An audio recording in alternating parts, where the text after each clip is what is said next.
PJNet.TV Part 2. It is 9:30 on the East Coast, and we have J.D. Wininger standing by. We are running the title roll. We have our background ready.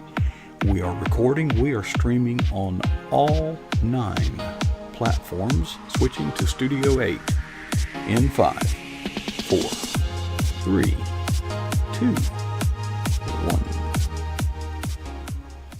Welcome back to PJNet.TV. I'm Coach Prasick, and we are about to take a tour around the Cross W Ranch.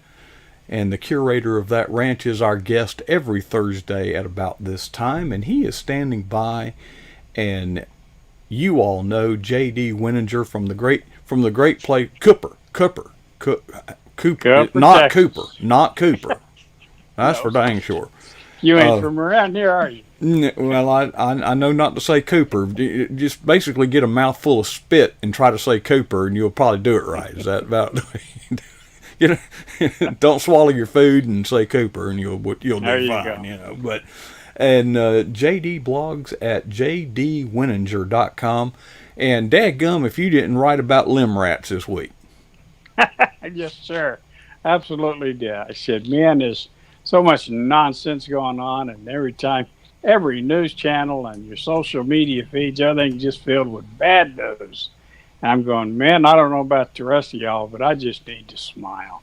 So I thought about it, and it's funny because I was hauling hay. I was just moving hay from pasture into my hay barn the other day, and there's this little family of squirrels out there on the road, you know. And of course, I live on a gravel dirt country road, and you know, mom and daddy's just working away, and them little kits or the little baby squirrels, they just wanted to play tag, and they're running in and out and around the tractor tires and everything else, and it made me think of two things. I thought of Mississippi Squirrel Revival song, and I thought of a story I'd heard many years ago about this little small town like Cooper that had 4 churches and a Jewish synagogue, of all things, Coach.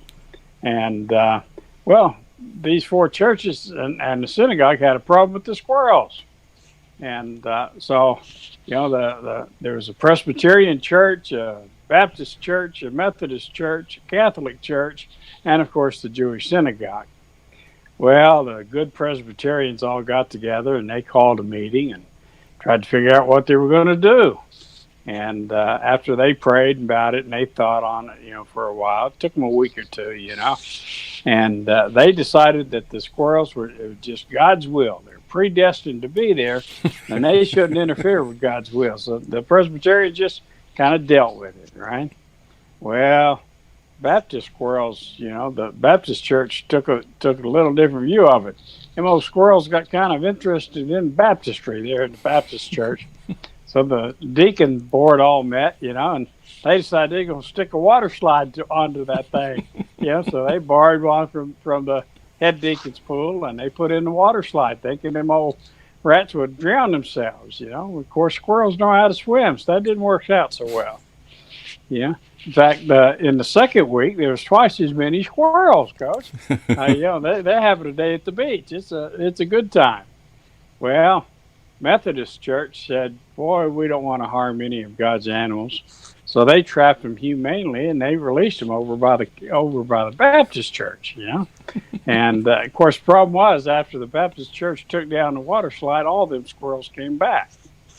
And the Catholic Church, I thought they had the best creative approach to it. They consecrated them little suckers as members of the Catholic Church, and now they only see them on Christmas and Easter. So it worked out pretty well, you know. And, of course, you know, we didn't hear much out of the Jewish synagogue. They're a pretty quiet group of folks.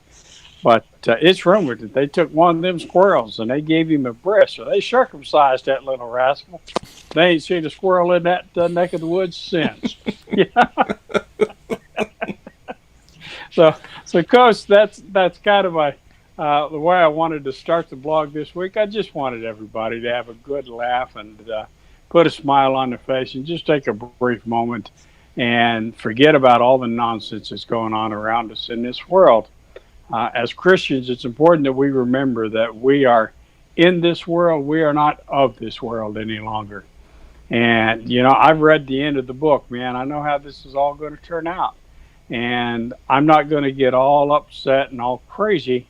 And it's hard not to, Coach. Mm-hmm. We all have times when what James Christ's brother referred to as being double minded. And basically, I relate that to, I've got one foot in the world and one foot with the Lord. Mm-hmm. And you got to make up my mind sometimes, right?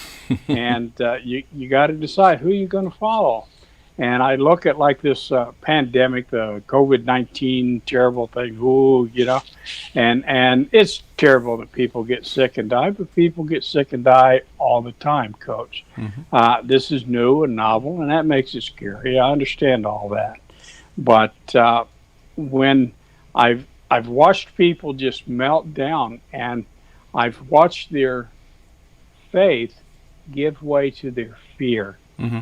And that's just saddened my heart, because I think to myself, and now this is just old JD here, and we both know I'm a weird duck, so it's okay. But my thoughts are, if COVID-19 takes me, Coach, what have I lost? Well, I'll miss my girl for a few brief moments until Christ returns. I believe we're that close.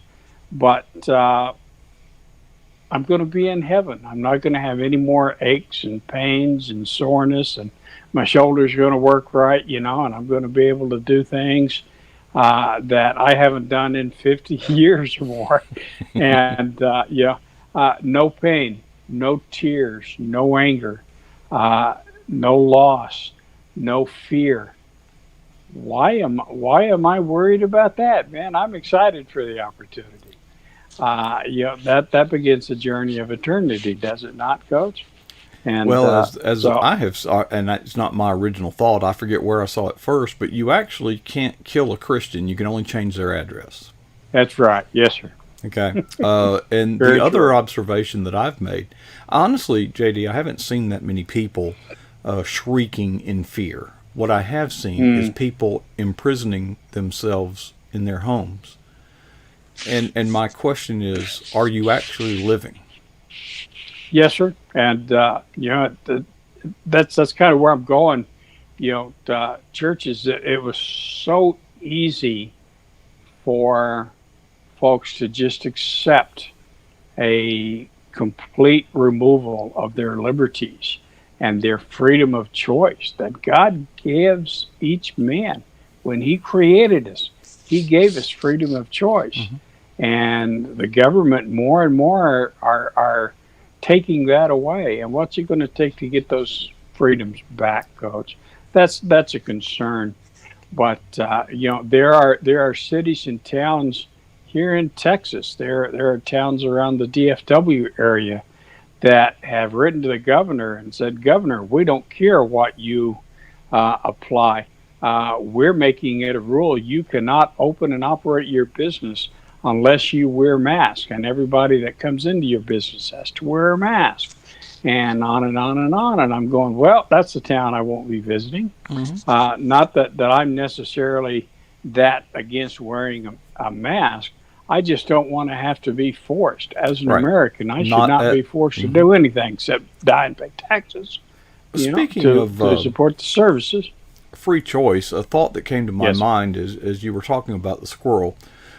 Squirrels have a unique characteristic. It seems it may not really be unique, but I see it so often. As you're driving down the road, and this little critter comes running out there in front of the car, and he stops, and he turns around and starts to scamper off. Then he stops, and he turns around, and he scampers, and dun, dun, dun, dun, dun. You read my blog, didn't you? Well, I was literally with someone in the car, and I made the comment, that squirrel needs to make a decision.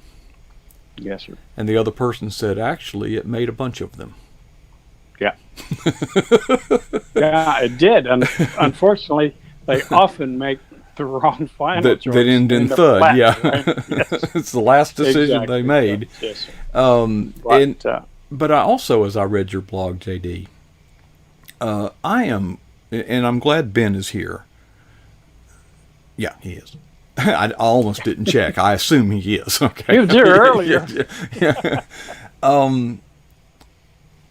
Have you ever been wound up, and it just seems as if God sends some little critter into your environment that just, when the geese fly over, it really calms my spirit. But you'll see that little bird or a squirrel or a grasshopper, but it seems like these little critters sometimes give us a peace that no, there's nothing you could have told me to calm me down, but when I see that critter and I reflect that the word says that if a sparrow falls, God knows. And how much more are we to God? Are we? Yeah. Sure. So all nature sings God's glory. Indeed. Absolutely. Ben, And I sincerely hope your book just goes to the top, because I can't think of a more relevant and more overlooked topic than that. Is even if you had never been given a Bible, if you lived in the Amazon, okay, look around you, folks. Earlier off the air, Kirby and I were talking, and he was saying that this generation, these younger people, don't know the miracles. And my answer was, there's miracles all around us. Yeah. We just don't see them. That's right. Because we're not looking for them. Yeah. Our eyes have scales. We don't see. We're so engrossed in this world and trying to reach the next rung of the corporate ladder, or trying to impress the next pretty girl, or the next handsome young fella. And we're so busy, or making the next million, or making the next paycheck in some cases.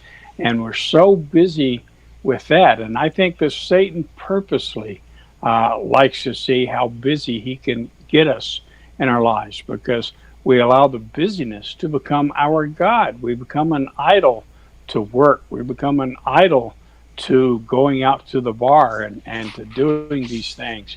And those things replace God in our lives.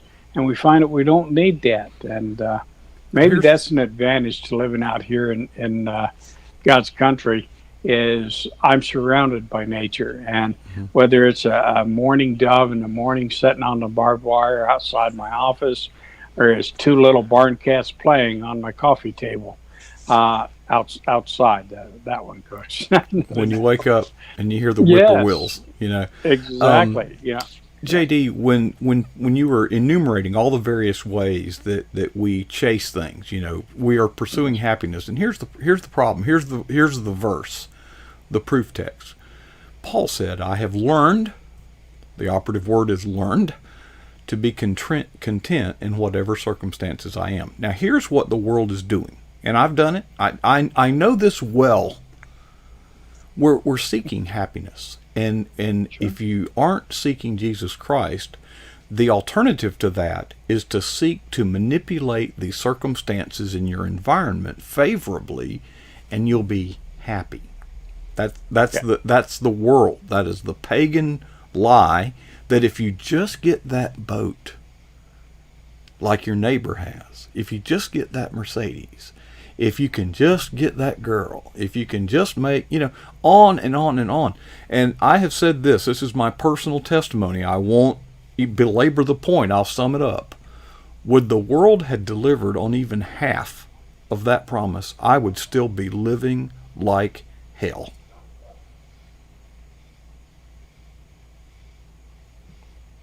And I do believe whatever I just said totally froze JD up. So here's what I'm going to do.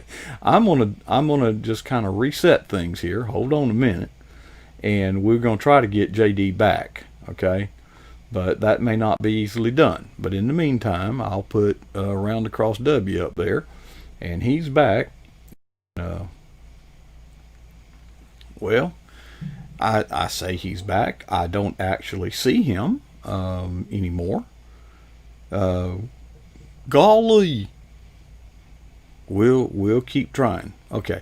Let me bring you up to date. I'm going to try to, give me a minute here, folks. I'm going to try one more time to shake him loose, and it ain't happening. So this is live, by the way, for those of you who don't know. It is very much live. Okay, well, what I'm going to do is I'm going to wait for old JD to see if he'll come back. But I wanted to bring you all up to date. We had something happen the other day. I was trying to give you a quick update, and Michelle and Bethany showed up, so I just kind of bailed on it. Folks, where do I start? We're putting points on the board. That's where I'll start. Folks, my Twitter was suspended, and we were, of course, streaming on my Twitter account this live program. And what I did is decided to wait a week before I did anything. And in that week, I would pray, I would talk to people that I trusted, and just basically use that week to calm down, to get, okay, we might have a shot at it now. Hold on. Okay, we do. Just, yeah, you're back, and if you can turn them speakers down, that'd be even better, because they are loud. Okay, yeah, folks, JD is back, and I'm making arrangements to bring him back on camera here. Whatever I said, JD, froze you up. It must have been the Holy Spirit or something. I don't know. I see you're using a different camera now. So we're working on this now. Just give me a minute. We're gonna make JD kind of big, okay? I'm sorry, but we're improvising and we're overcoming here. But JD is back, and I was preaching a little bit, but I'll give you the mic back because it's your time. That's not a problem, Coach. You drive on with wherever you were going. I'm sorry, you just kind of popped out, and I lost all connectivity. Can't connect again with my iPhone, so yeah, I'm using the laptop here. We'll see how this works. Yeah. Well, I was just interrupting you long enough to preach a little bit. You were, it's your time. Go ahead and press on. You said, tell us about next week. You've already written next week's blog, haven't you? Yes, sir. Next week's blog is written, and it's all about branding. And I'll just kind of leave you with that teaser. It's the importance of branding and some different methods and things, and we'll leave it at that. We'll leave it at that. I hope y'all can tune in next week and talk about that. All right, we'll do it, JD. I remember, and our connection is suffering because you're very, very latent. So I'm gonna leave it with you and wrap it up. I remember not long ago, JD's blog was about writing for a particular brand, and JD always comes up with something interesting in his blogs, and he blogs at jdwininger.com, and I encourage you to go there weekly and subscribe to it like I do, so it'll come in your email so you don't have to remember. And he gets a lot of comments on his blog. There's a lot of good blogs out there, but I don't think there's any that are as commented on as much as JD. I could be wrong. Well, anyway, let me give you an update on where we're headed with pjnet.tv. So many good things are happening. So a week after, and 3 appeals later, I finally heard from Twitter as to, well, they gave me some reason. I still don't know, but that's not the point. Here's the point. Is Sunbelt Girl, hero of PJNet, okay, graciously allowed her Twitter feed to broadcast the thing that I was doing. And it's a little complicated doing it. But I began to think, well, and I talked to some other people. And when I was doing this on Twitter, live 20-minute programming is not the kind of thing that stops people from scrolling, typically. But I'm here to report, my feed was getting 25 views, let's say. Right now we've got Barbara carrying this live. A friend of mine from the old days, Roger, American Refugee, is carrying it. Glenn Terrell, an old friend of mine, is carrying it. Dell Didway is carrying it. And for the first night, tonight, J.D. Wininger is carrying it. So, folks, we've got 1, 2, 3, 4, 5, and we've got some people lined up who have agreed to do it. We just got to do the work to do it. And Barbara is keeping a very elaborate spreadsheet. It's rather complicated. But, folks, we have gone from 25 views on Twitter to hundreds. And I am just, I think to myself, would that had never happened to me, would Twitter had not suspended my account, we'd still be at 25.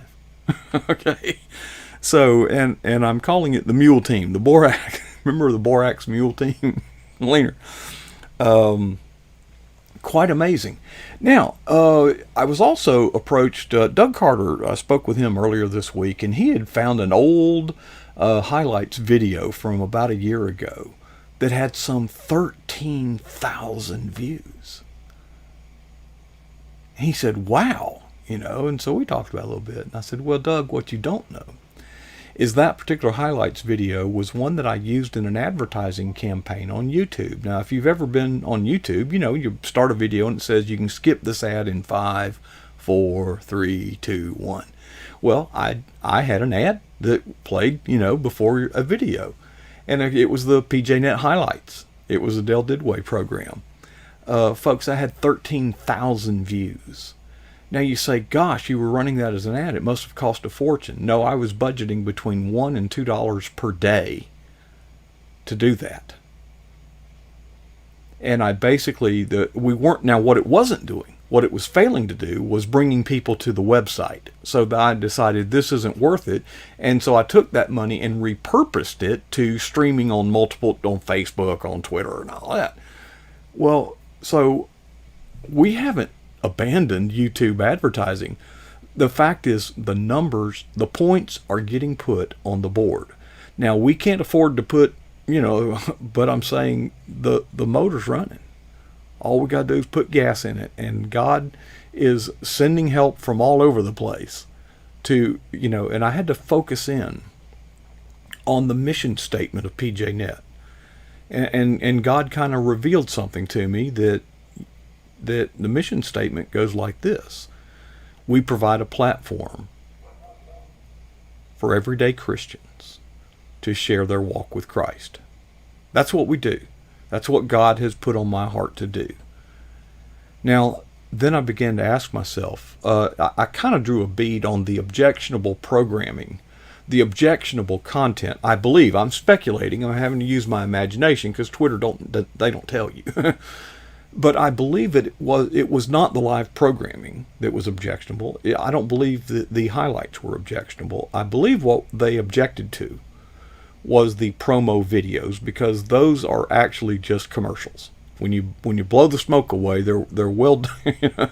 It's just, and Twitter is not, they don't like the idea of you're just hijacking our platform to run a commercial for your pjnet.tv. Now, if you want to place a highlight video, that's kind of like a news article about, you see these all the time.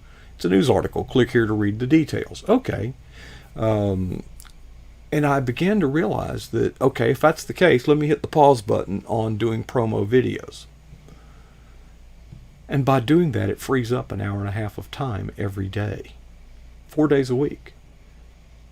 That's pretty significant. And I began to realize that you can justify it saying, we got to promote it. We got to do marketing. I mean, that's a reality that I think every author works with. They got this great book. Well, that ain't going to sell it. Okay. What's going to sell it is marketing.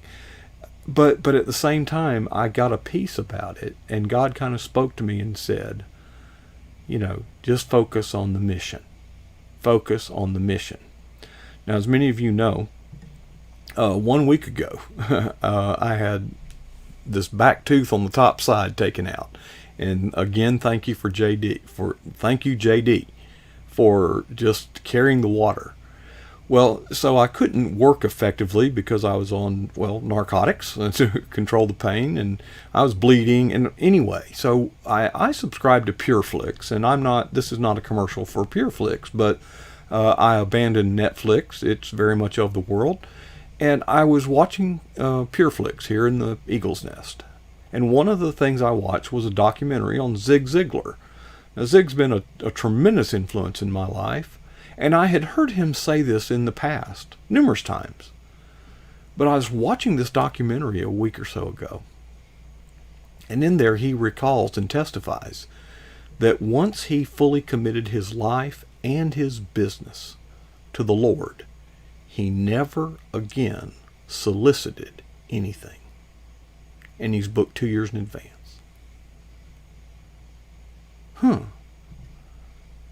And that kind of spoke to me and thought, all the time that you spend, and you justify it saying, well, this is necessary. But I thought, Lord, I'm just going to focus on content. I'm going to focus. There's so many things I've talked about doing or going to do that I haven't done. But here I am bogged down an hour and a half a day doing promo videos. And here's the kicker, guys, girls, ladies, gentlemen. It wasn't working. We were running promo videos 4 days a week for a year, saying come to pjnet.tv. Well, how many people are here? If it was working, we'd have hundreds of people here, right? What is the definition of insanity? Okay? I began to realize this isn't even working. It looks good. It's well, I was pleased with it. But if you say this is a great play. Well, it didn't gain any yards. Well, but it's a great play. But it didn't gain any yards. So that's the update, folks. I am going to focus on the mission statement. Now, that doesn't mean we won't do any marketing. But it does mean we're going to do new things. Animated videos. Maybe a podcast. I've had 2 people ask me this week. You reckon that's a coincidence? Why aren't you doing a podcast? People listen to podcasts in their cars that can't watch a video. I've had that brought up to me 2 times this week. So maybe we should do a podcast. What about all these podcast people that don't know how to do video, don't even have a vision to do video? Those guys in California? I'm thinking, well, maybe I'll do a video for them, Maybe do a logo. Maybe do something like that. Put a little sizzle in the skillet, What's nice about this product is when you do marketing, when you do highlights videos, well, there is no product to buy, unlike others who need to sell a product. Let's say a book, for example. You make this nice video, but at the end of the day, you evaluate that marketing, quote, campaign on, well, how many clicks did I get and how many books did I sell? Okay. If we are sending highlight videos and paying, and it's very reasonable, as you could tell, $1 or $2 a day, and getting thousands of views, if they saw that video, that's the message. The gospel message is in that highlights video. So now, do we need to sell some stuff? Well, yes, because what we do here does in fact cost real money. But the purpose, the mission statement, if we focus on that, is provide a place for everyday Christians to share their walk with Christ. So this whole thing has been a spiritual journey to refocus me on the mission statement. And that's what you can look forward to. Now, another little idea I'm tinkering with, we have authors come on here all the time. And Barbara is always very good, or the author was good, to put a link to where you can buy the book. Well, Amazon has a program where we could literally list our authors, put a nice little bio about them, which is important to me. It's not about your book, it's about you, your walk with Christ. But then we could have their books, a link, and it would take you to Amazon where you could buy the book, and it doesn't affect the price that's paid. It's the same price, yet we'd get a little commission on it. So that's another idea that's coming down the pipe. All right, so I've been wanting to share some things with you, so I finally got a chance to do that, and I appreciate your patience in listening to all of that. And folks, my studio is open well into the wee hours of the morning. One more update. If we ever get the phone company to put in this other stuff, which was due May the 26th, we look forward to going. We want to go to a schedule that starts at 8 p.m. We have a guest at 8, 8:30, 9, and 9:30. That'll keep me up till 5 in the morning just doing highlights. But folks, don't ever feel that PJNet is some distant, unapproachable thing. I am here in my studio until 2 and 3 in the morning. If you have an idea or if you need prayer or whatever your need is, know that Coach cares. And you can hit me up on Facebook, or our phone number is actually on the pjnet.tv website. I know people don't do that, but yeah, you can actually call me. And yeah, I'm busy, but if you have a need, I want to always remain your friend. I want to always remain approachable. I'm not saying that I'm a celebrity, but as God blesses this, I want to remain committed to being just one of you. Okay? And never forget who, we're in this together. I don't like that phrase. It's overused, or it's used in a different context, but we're a team, we're a family, and I love you all. I really do. And you all sustain me through some stuff. And I just love you. Appreciate you. Well, I'm going to let you go now. And I got work to do. And before I leave, I have 2 questions. Many of you know what I'm about to say. What is the boldest thing that you've ever done for Jesus Christ? And the second is, how long ago was that? The challenge is to never be satisfied with either answer.